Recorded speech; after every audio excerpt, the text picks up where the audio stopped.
आज नवाज शरीफ की medical reports महकमा दाखिला पंजाब को मिल गई हैं। इन मेडिकल रिपोर्ट्स का जायजा लिया जा रहा है। हुकूमत ने मरियम नवाज का नाम ECL में डाल दिया है। लाहौर हाई कोर्ट ने इस पर वफाकी हुकूमत से जवाब तलब कर लिया है। गुज़श्ता रोज पाकिस्तान की सियासत में नवाज शरीफ की बीमारी एक दफा फिर देर बहस आई। नवाज शरीफ की बीमारी और वापसी के बारे में सवालात उठाए गए। अब कल हमने उनको देखा कि माशाल्लाह बैठे चाय वाय पी रहे हैं। Is it part of it कि जी आप सैर सपाटा भी हो रहा है और आप मतलब बेसिकली सोशलाइज भी कर रहे हैं। Is it part of the whole thing? क्या है ये? Is it part of the treatment of whatever? उन्होंने अब्बा की तीमारदारी करने जाना भी, अब्बा की कहाँ तीमारदारी करेंगे? रेस्टोरेंट में बैठ के तीमारदारी करेंगे? आई है जिसके अंदर वो बैठे हुए किसी रेस्टोरेंट में सारे लोग खाना खा रहे हैं, तो लगता है मियां साहब की सेहत बेहतर हो गई है, बड़ी खुशी की बात है। लेकिन अब जो यहाँ के पेंडिंग मामलात हैं जिनमें से चूँकि वो सजा याफ्ता हैं और उन्होंने अपनी ग्रैंड डेमोक्रेटिक लाइन हालात में अपने तहफ़्फ़ुज़ात का इजहार कर रहे हैं, वहाँ वफाकी वज़रा की इन हरकत की वजह से तहरीक इंसाफ को शदीद मुश्किलात का सामना करना पड़ रहा है। दूसरी तरफ ईरान के जनरल कासिम सुलेमानी की वफात के बाद पाकिस्तान खित्ते में बढ़ती हुई कशीदगी के बायस बैनुल-अक़वामी सतह पर अपना किरदार अदा करने की कोशिश कर रहा है।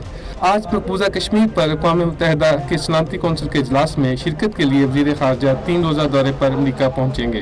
शाह महमूद कुरैशी न्यूयॉर्क में UN सेक्रेटरी जनरल, अमरीकी वज़ीर ख़ारजा माइक पॉम्पियो और मुशीर कौमी सलामती रॉबर्ट ओब्रायन से मुलाकात करेंगे। इसके अलावा वज़ीर ख़ारजा शाह महमूद कुरैशी ने अमेरिका और ईरान के दरमियान जारी कशीदगी को ख़त्म कराने के लिए मसालहती कोशिशों का आगाज कर दिया है। पिछले हफ्ते वज़ीर ख़ारजा ने पहले ईरान और फिर सऊदी अरब का दौरा किया। ईरान में ईरानी सदर हसन रूहानी और वज़ीर ख़ारजा डॉक्टर जावेद ज़रीफ से मुलाकात की। सऊदी अरब में सऊदी वज़ीर ख़ारजा प्रिंस फैसल बिन फरहान से मुलाकात की। ईरान और अमेरिका में कशीदगी पर वज़ीर आज़म अपने ट्वीट में कह चुके हैं कि मैंने हदायत दी हैं कि वज़ीर ख़ारजा ईरान, सऊदी अरब और अमेरिका जाकर इन ममालिक के वज़राए ख़ारजा से मिलें, जबकि आर्मी चीफ मुतल्लिका अस्करी कायदीन से रवाबित कायम करें और वाज़िया पैगाम दिया जाए कि पाकिस्तान अमन के लिए अपना किरदार अदा करने को तैयार है, मगर वो दोबारा किसी भी जंग का हिस्सा नहीं बन सकता। माहिरीन का कहना है कि ईरान का असर और रसूख अफगानिस्तान में तालिबान और मुख्तलिफ सियासी ग्रोहों पर भी है। पाकिस्तान को बड़े ध्यान से आगे बढ़ना होगा क्योंकि खित्ते की मजमूई सिक्योरिटी की सूरत हाल पाकिस्तान के लिए अहमियत की हामिल है। सवाल ये है कि पाकिस्तान सालसी का किरदार अदा करने की पोजीशन में है भी या नहीं। क्या पाकिस्तान के लिए इस सारे मामले में गैर जानिबदार रहना मुमकिन है? क्या अफगानिस्तान के अमन अमल पर इस कशीदगी का असर नहीं पड़ेगा? अस्सलाम वालेकुम नाजरीन, मैं हूं मुनीज़े जहांगीर और आप देख रहे हैं प्रोग्राम स्पॉटलाइट। और इन तमाम मौज़ूआत के ऊपर जो मुल्क के अंदर हो रहा है और बाहर हो रहा है, हमारे साथ हैं बात करने के लिए द लाहौर से अहमद रशीद साहब, सहाफ़ी हैं, मुसन्निफ़ हैं, कौमी और बैनुल अक़वामी मामलात पर गहरी नज़र रखते हैं। तालिबान जो उनकी किताब थी वो बेस्ट सेलर थी, दुनिया भर के अंदर मशहूर हुई। कराची से हमें ज्वाइन कर रहे हैं नजमुद्दीन शेख साहब, साबिक सेक्रेटरी खारजा रह चुके हैं और अमेरिका और ईरान में सफारती खिदमात सर अंजाम दे चुके हैं। मोहम्मद ज़ियाउद्दीन साहब हमें ज्वाइन कर रहे हैं इस्लामाबाद से, एक्सप्रेस ट्रिब्यून के साबिक एग्जीक्यूटिव एडिटर रह चुके हैं और इनके कॉलम मुख्तलिफ अखबारात में छपे जाते हैं। सबसे पहले ज़िया साहब, जो कल रात को हुआ एक TV टॉक शो के ऊपर, तो वहां पे जब फैसल वाडा ये बूट लेके आए तो पाकिस्तान पीपल्स पार्टी के कमर जमान कायरा साहब ने कहा, इससे तो ये इम्प्रेशन पड़ा है कि जैसे कि जो पाकिस्तान मुस्लिम लीग नून है उसने PTI के कहने के ऊपर, एक्सटेंशंस के ऊपर वोट नहीं दिया, बल्कि उन्होंने ये वोट दिया है खुद इस्टेब्लिशमेंट के कहने से। आपको लगता है कि ये तासुर अब बन गया है बूट लाने के नतीजे में?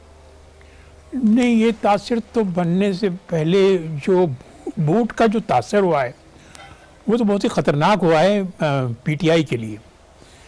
लगता ये कि PTI में बहुत ज़बरदस्त किस्म की कुछ हिजान आ गई है। उन्हें शायद ये महसूस हुआ है कि फ़ौज में और अपोजिशन में कोई डील हो गई है और उस डील के तहत वो ये डर रहे हैं कि हो सकता है कि जो सेम पेज पे थी फ़ौज वो अब शायद उनके साथ नहीं रहेगी।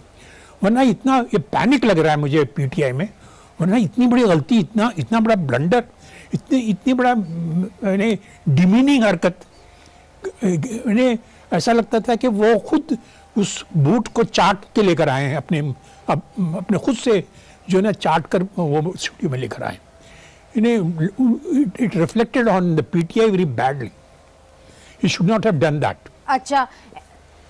अच्छा अहमद रशीद साहब, आपने भी वो क्लिप्स देखे होंगे ज़रूर, चूँकि अब जो है सोशल मीडिया के ऊपर वो वायरल हो चुके हैं ये जो एक नई गिरावट का शिकार हुई है पाकिस्तान की सियासत और टीवी टॉक शोज के ऊपर अब बूट आ रहे हैं, तो इसका जो इफेक्ट होगा सिविल रिलेशंस, मिलिट्री रिलेशंस के ऊपर, वो क्या होगा? इसके अंदर जिस तरह ज़िया साहब कह रहे हैं कि पीटीआई जो है वो अच्छी नहीं दिखी, मगर एक जो तोहमत लगाई जाती थी पाकिस्तान मुस्लिम लीग नून के ऊपर कि उन्होंने जो ये वोट दिए हैं एक्सटेंशन के हवाले से किसी दबाव के नतीजे में दिए हैं, तो आपको क्या लगता है इस पूरी चीज़ से ये जो एक इम्प्रेशन बना है उसको ज़्यादा आप समझते हैं कि मकबूलियत मिलेगी?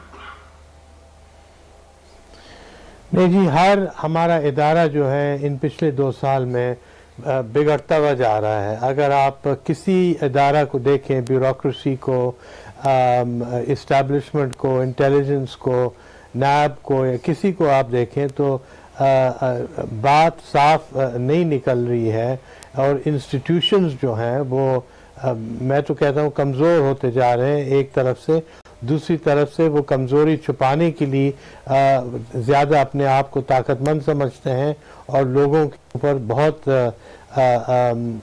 सख्ती कर रहे हैं। तो ये जो बूट का है ये इसका उसी का नतीजा है कि पार्टीज, सियासतदान, इदारे, लोग सब आजकल बहुत सख्त परेशान हैं और इसकी सबसे बड़ी वजह यही है कि जो इक़्तिसादी हालात हैं और जो वो बिगड़ते जा रहे हैं, इसका भी कोई हल कोई नहीं निकाल रहा। नजमुद्दीन शेख साहब, आपने बाकी मुल्कों के अंदर सर्व किया है, जिस तरह के ज़िया साहब कह रहे हैं कि जी शायद पाकिस्तान तहरीक-ए-इंसाफ घबरा गई है क्योंकि वो ये समझ रहे हैं कि कहीं ना कहीं कोई डील हो रही है।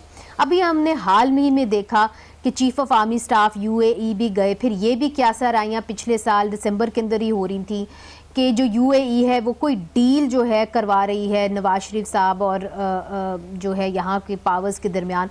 तो आप समझते हैं कि इस मरले के ऊपर जो इंटरनेशनल पावर्स हैं वो इस किस्म की मुदाखलत करती हैं पाकिस्तान के अंदर, वो डील्स के अंदर इन्वॉल्व होती हैं, and PTI something to be worried about?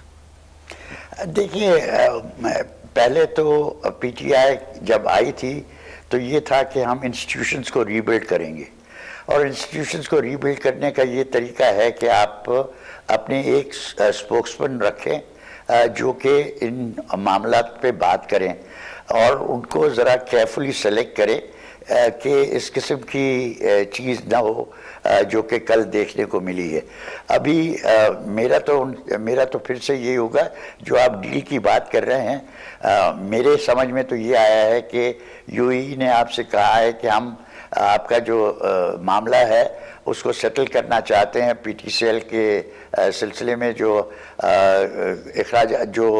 इख्तलाफ था उसको दूर करने के लिए उन्होंने आपको $200 मिलियन प्रॉमिस किए हैं कि आप एक स्पेशल प्रोग्राम के लिए देंगे, और वो मेरी नज़र में वो पहला स्टेप है कि भाई अब आप इससे हटके और हमारे पीटीसीएल की जो इख्तलाफात हैं जो $800 मिलियन का सिलसिला है उसमें आप हमारे साथ ताउन करें कि जो बिल्डिंग्स हमें देनी है वो दीजिए, और जो नहीं देनी है उसके लिए हम आपको इस किस्म की कॉम्पनसेशन दे रहे हैं और ये आगे बढ़ेगा।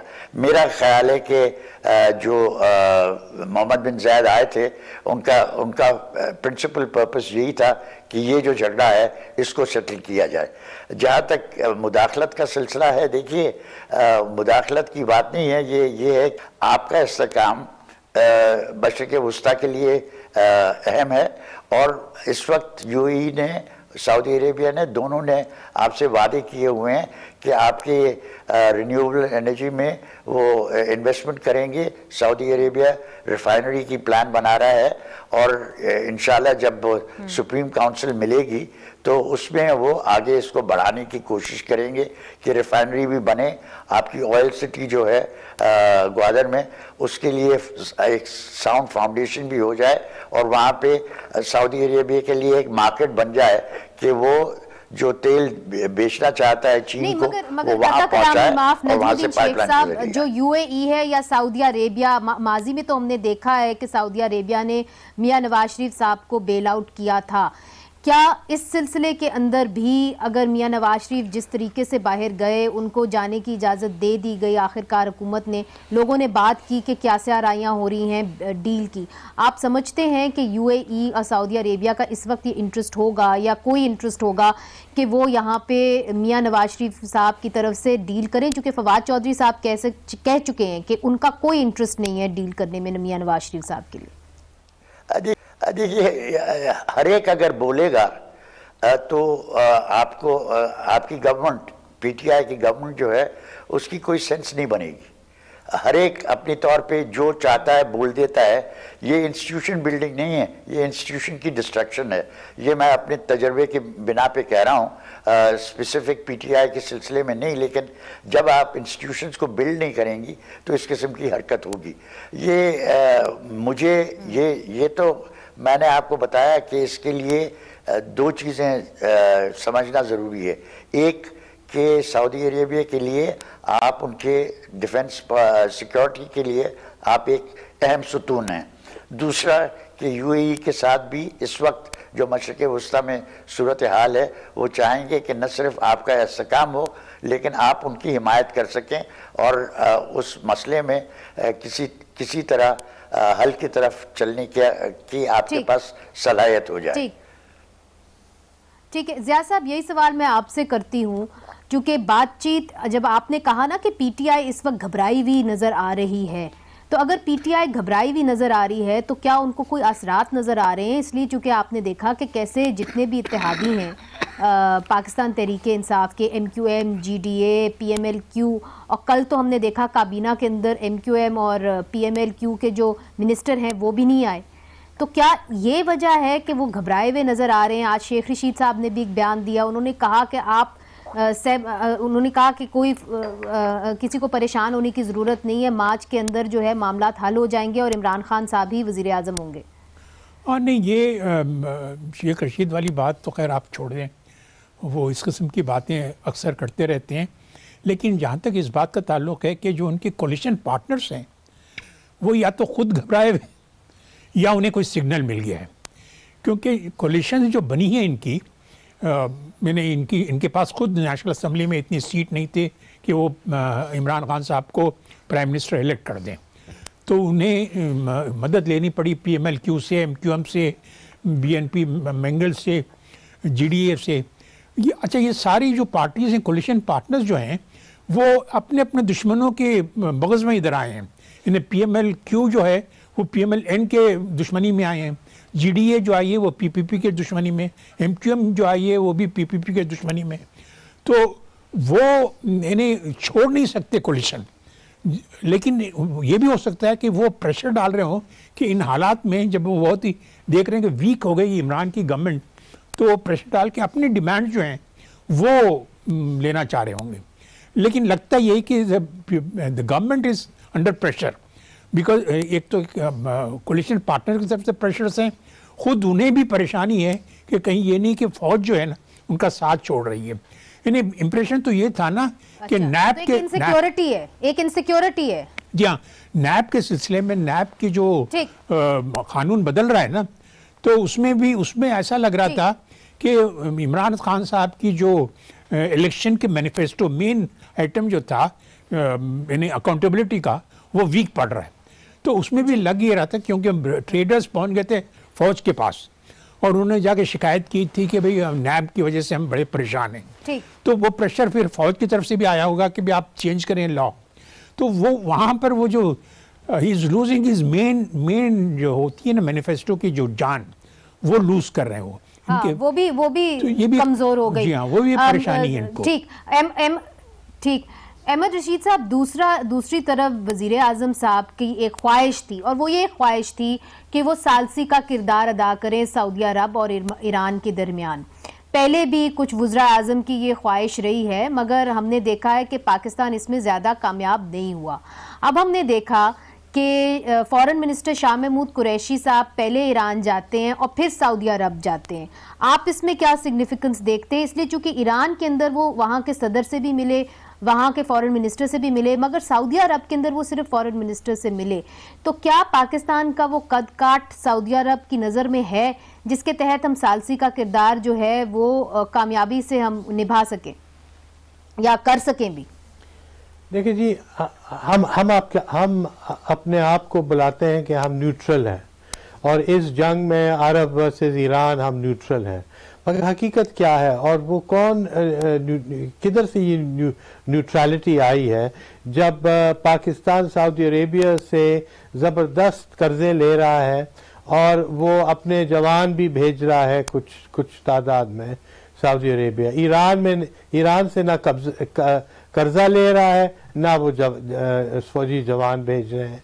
तो द क्वेश्चन इज कि पाकिस्तान का जो पहली जो लॉयल्टी है वो है सऊदी अरेबिया की तरफ, और वाजे है सब पूरी दुनिया को, अब ईरान को भी वाजे है।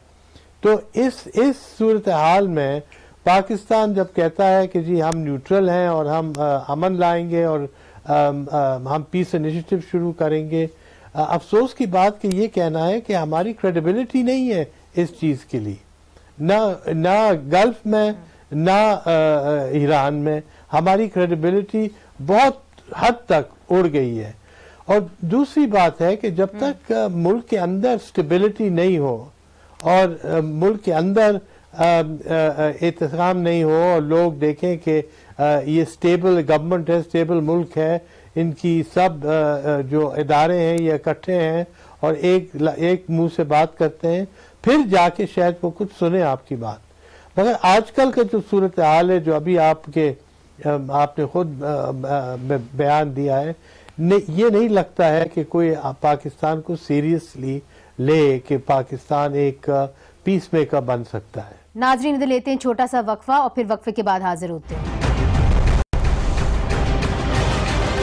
वेलकम बैक नाजरीन, आप देख रहे हैं प्रोग्राम स्पॉटलाइट और स्पॉटलाइट है फॉरेन पॉलिसी के ऊपर, ईरान और अमेरिका के दरमियान कशीदगी के ऊपर और पाकिस्तान और खित्ते के ऊपर इसका क्या असर होगा। पाकिस्तान के अंदर जो अंदरूनी मामलात हैं, अहमद रशीद साहब कहते हैं वो इस तरह के नहीं हैं कि ईरान और सऊदी अरब जो है हमें सीरियसली सालसी के तौर पे सालसी का किरदार अदा करते हुए हमें देखे। और दूसरी तरफ ये भी मैं साथ दूंगी कि क्या वाकई में हम न्यूट्रल रह सकते हैं, क्योंकि जो पैसा आया है, इमदाद आया है, वो तो यूएई से आई है, वो सऊदी अरब से आया है, या जो हमारी कोऑर्डिनेशन है वो अमेरिका के साथ है। तो इस सूरत हाल के अंदर क्या ईरान हमें न्यूट्रल पार्टनर की तरफ से देखेगा भी कि नहीं? क्योंकि मैसेज तो हम यही उसको देना चाह रहे हैं ईरान को कि जी हम तो न्यूट्रल रहेंगे और हमारी सरजमीन किसी भी एडवेंचर के तौर पर इस्तेमाल नहीं होगी। देखिए, हमसे ईरान की तवक्को क्या है? हमसे ईरान की तवक्को ये है कि हमारी सरहद उनके साथ जो है वो महफूज रहे और वो उनके ख़िलाफ़ इस्तेमाल न हो। जब आपने रैपिड रिएक्शन फोर्स बनाई और आपने कहा कि जहां आपकी दीवार नहीं है वहां पे हम जॉइंट पेट्रोलिंग करेंगे, हम पक्का करेंगे कि हमारी तरफ से कोई चीज़ ना हो, इससे ज़्यादा ईरान की आपसे तवक्को नहीं। न सिर्फ ईरान के मफाद में लेकिन हमारे मफाद में है कि हमारा बॉर्डर उनके साथ बिल्कुल सिक्योर हो।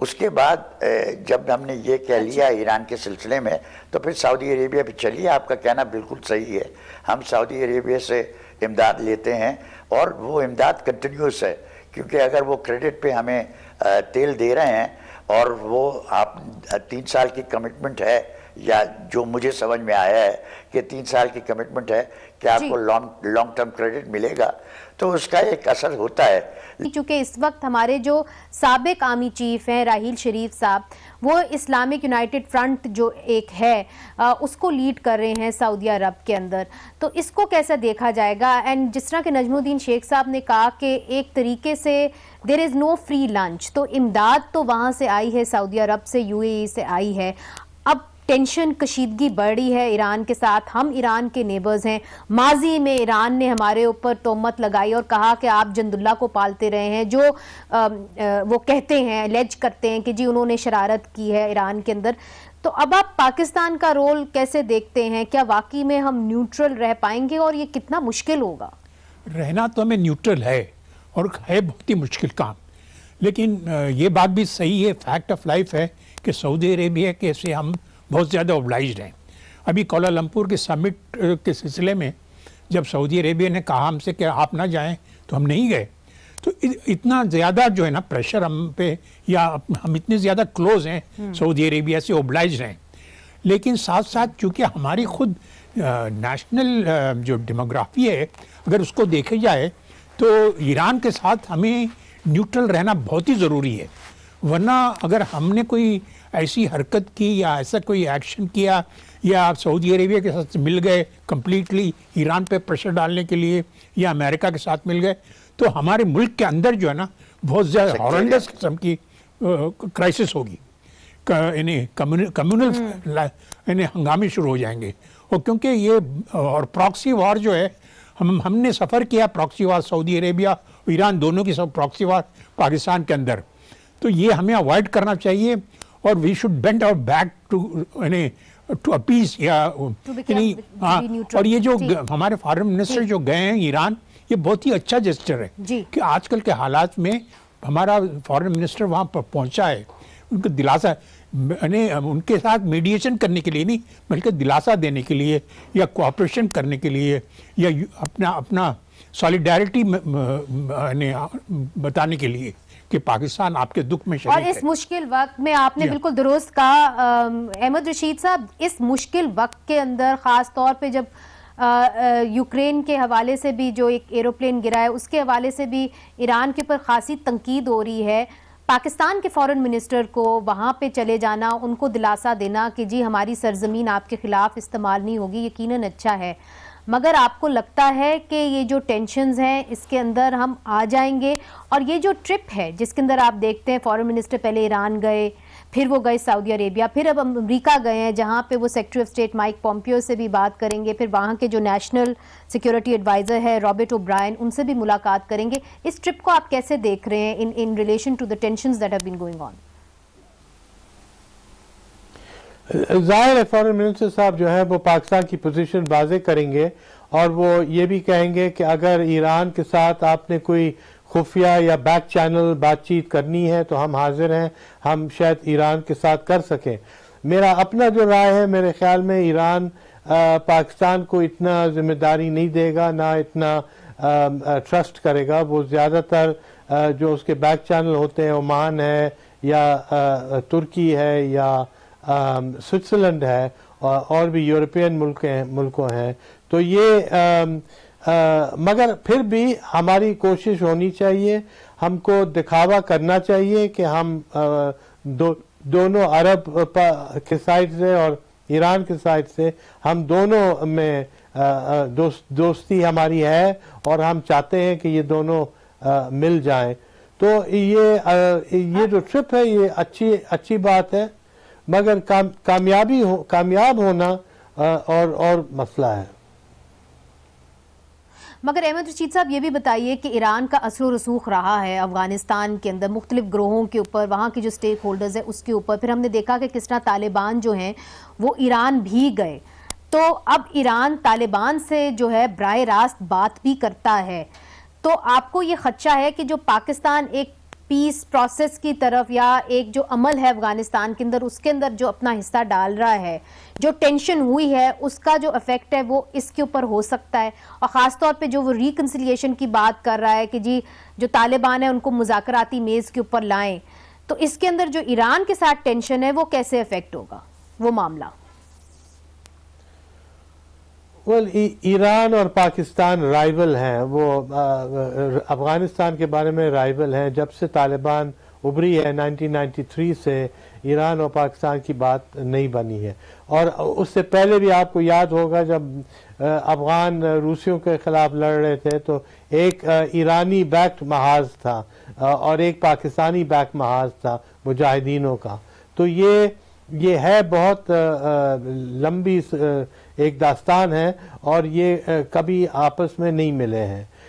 ईरान ये नहीं चाहेगा कि जो अमेरिका का जो सेटलमेंट हो अफगानिस्तान में वो सिर्फ अमेरिका और पाकिस्तान का फ़ायदा हो, वो ये भी चाहेगा कि उसका अपना भी कोई फ़ायदा हो। जैसे वो ज़ियाउद्दीन साहब कह रहे हैं कि ये बॉर्डर का मसला जो है, ड्रग्स का है, ये चीज़ें हमने कुछ करना होगा ईरान के खातिर।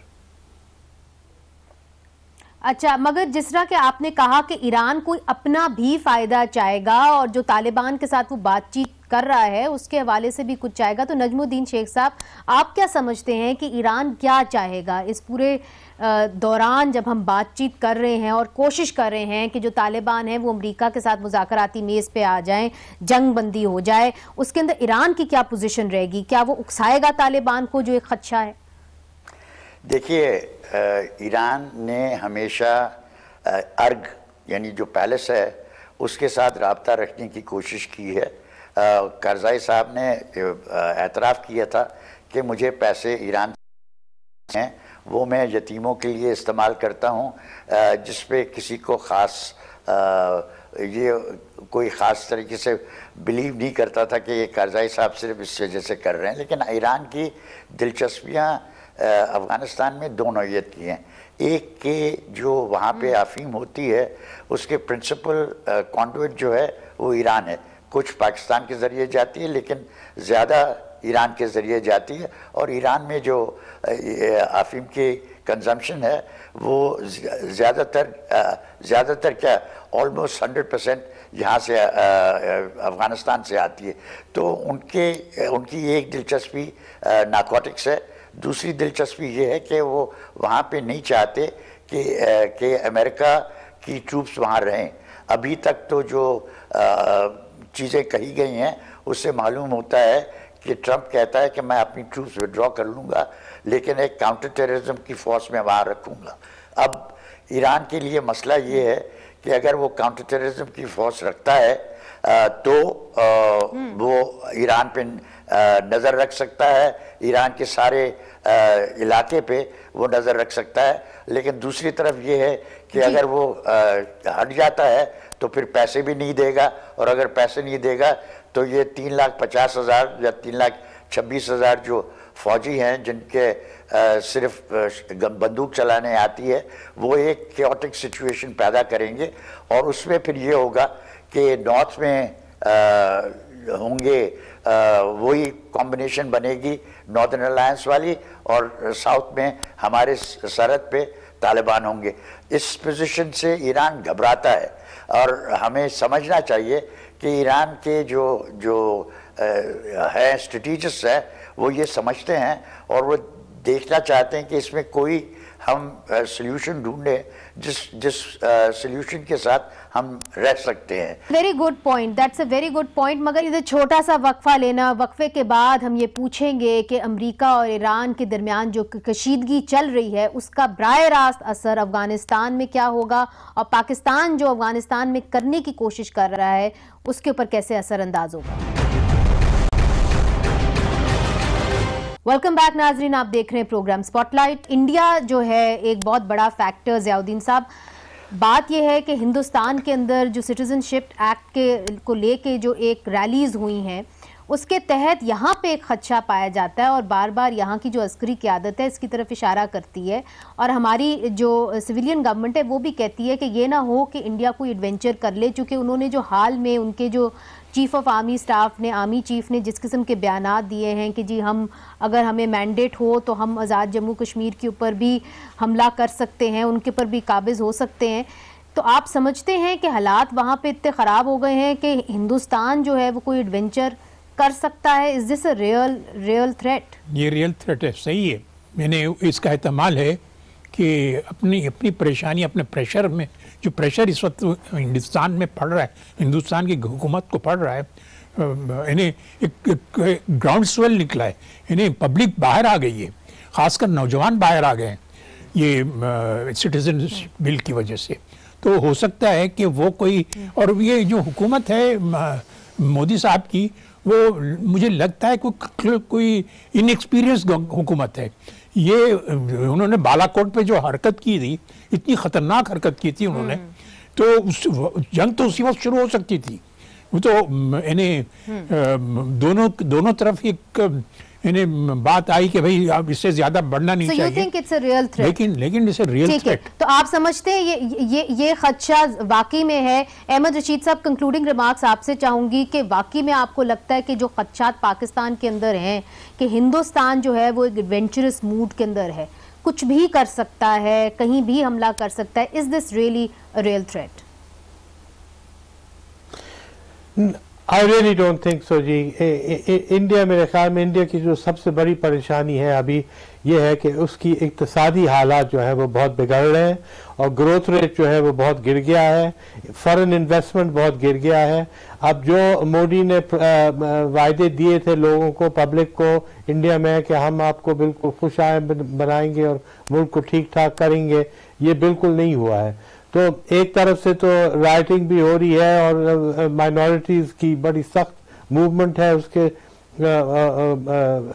बीजेपी के खिलाफ, मगर सबसे बड़ी बात यह है कि अगर ये और नीचे की तरफ जाए तो मोदी का जो इकोनॉमिक प्लेटफॉर्म है और वो उड़ जाता है तो फिर I think he will be in very serious trouble, और उसको अवॉइड करने के लिए he has to maintain peace with Pakistan.